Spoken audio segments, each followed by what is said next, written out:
Hey guys, தீபாவளிக்கு இன்னும் 1 week தான் இருக்குது. ஸோ ஆன்லைனில் ட்ரெஸ் ஆர்டர் பண்ணலான்னு நினைக்கிறீங்க அப்படின்னா இந்த வீடியோ ஃபுல்லாக பாருங்கள். ஏன்னா நிறைய ஸ்கேம் அண்ட் ஃப்ராட்ஸ் நடந்துட்டு இருக்கு.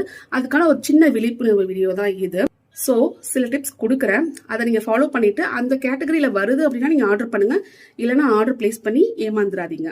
ஸோ ஃபர்ஸ்ட் என்னன்னா, அது வந்து ஆல்ரெடி நீங்கள் ரொம்ப வருஷமாக ஃபாலோ பண்ணிட்டு இருக்கீங்க, உங்களுக்கு தெரிஞ்சது உங்கள் ஃப்ரெண்ட்ஸ்க்கு தெரிஞ்சிருக்கு அதை பற்றி அப்படின்னா அதை நீங்கள் வந்து வாங்குங்க தாராளமாக அந்த பேஜில். இல்லைனா வாங்கவே வாங்காதீங்க. செகண்ட் பாயிண்ட் என்னன்னா, நீங்கள் அந்த பேஜை புதுசாக தான் பார்க்குறீங்க, பட் நிறைய ஃபாலோவர்ஸ் இருக்காங்க அப்படின்னா அந்த போஸ்ட்டை நீங்கள் போய் பாருங்கள். கன்சிஸ்டண்டாக போஸ்ட் பண்ணியிருக்காங்களா, like through out the year பண்ணியிருக்காங்களா. ஏன்னா சில பேஜஸ் வந்து நிறைய ஃபாலோவர்ஸ் இருக்கும், பார்க்க நம்பிக்கைத்தரமாக இருக்கும். ஆனால் உள்ள பார்த்தீங்கன்னா அவங்க ஏதாவது ஃபங்க்ஷன் அப்போ செலிப்ரேஷன்ஸ் வருது அப்படின்றப்ப மட்டும்தான் அவங்க வந்து போஸ்ட் பண்ணியிருப்பாங்க. லைக் 1.5 months பிஃபோர்லேருந்து அதை ஆரம்பிச்சிருவாங்க. இப்போ வந்து அக்டோபரில் வந்து தீபாவளி அப்படின்னா அவங்க வந்து ஒரு ஆகஸ்ட்லேருந்தே இந்த மாதிரி போஸ்ட் பண்ண ஆரம்பிப்பாங்க. ஓகேவா, வேற பேஜ் வந்து திருடிட்டு வந்து ஆரம்பிப்பாங்க. ஸோ அப்படி ஆரம்பிக்கிறப்ப நம்ம என்ன நினைப்போம், இவங்க எப்போதும் போட்டுட்டு தான் இருக்காங்க அப்படின்னு நினச்சி பண்ணிடுவோம். பட் வந்து கன்சிஸ்டண்டாக இருக்காங்களான்னு பார்த்துக்கோங்க ஃபர்ஸ்ட் பாயிண்ட். நெக்ஸ்ட் இதான் ரொம்ப முக்கியமான விஷயம் என்னன்னா, உங்களுக்கு ஒரு ட்ரெஸ் பிடிச்சிருக்கு அப்படின்னா அதை ஃபர்ஸ்ட் ஸ்கிரீன்ஷாட் எடுத்துட்டு கூகுளில் போட்டு பாருங்க. வேற யாராவது இது மாதிரி ரிலேட்டிவ்லாம் போட்டிருக்காங்களா, அதில் எவ்வளோ ரேட்டு போட்டிருக்காங்க, அது ஒரிஜினலா இது ஒரிஜினலா. ஏன்னா சம்டைம்ஸ் வந்து பெரிய பெரிய டிசைனர்ஸ் பண்ணியிருக்க ஃபோட்டோஸை எடுத்துட்டு வந்துட்டு அதை இங்கே போட்டு நான் ரேட் கம்மியாக கொடுக்குறேன்னு ஏமாத்துவாங்க. அதை நான் நம்பிட்டும் நம்மளும் வாங்க ஆரம்பிச்சிருவோம்.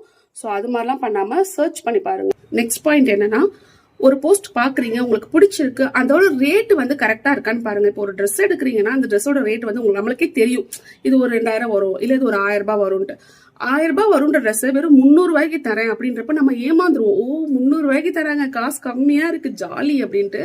அப்படி மட்டும் நம்பி ஏமாந்துடாதீங்க. அந்த ட்ரெஸ்ஸோட குவாலிட்டிக்கும் அவங்க போட்டிருக்க ரேட்டுக்கும் ஓரளவுக்கு ஈக்குவலா இருக்கு அப்படின்னா நீங்க வாங்குங்க. ரொம்ப கம்மியா இருக்குன்னா கண்டிப்பா நம்மளை ஏமாத்துறாங்கன்னு தான் அர்த்தம். ஸோ ஏமாந்துடாதீங்க. இப்ப நீங்க வந்து ஃபாலோவர்ஸை பார்த்துட்டீங்க, உங்களுக்கு ட்ரெஸ்ஸும் பிடிச்சிருக்கு, நல்ல ட்ரெஸ்ஸாகவும் இருக்கு, ரேட்டும் கரெக்டா இருக்கு, எல்லாமே உங்களுக்கு செட் ஆயிடுச்சு.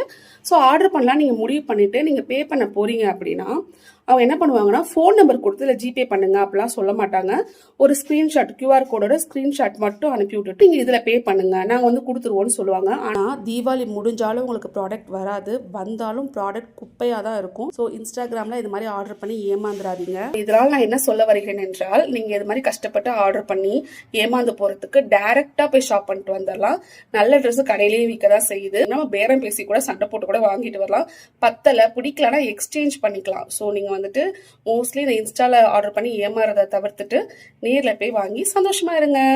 ஏன் சொல்றேன்னா, மாப்பிள இவன் தான் எங்கேயோ செமத்தியா வாங்கியிருக்கான், இங்க வந்து வேற எவனோ வாங்கின மாதிரி அவுத்துறான் பாத்தியா.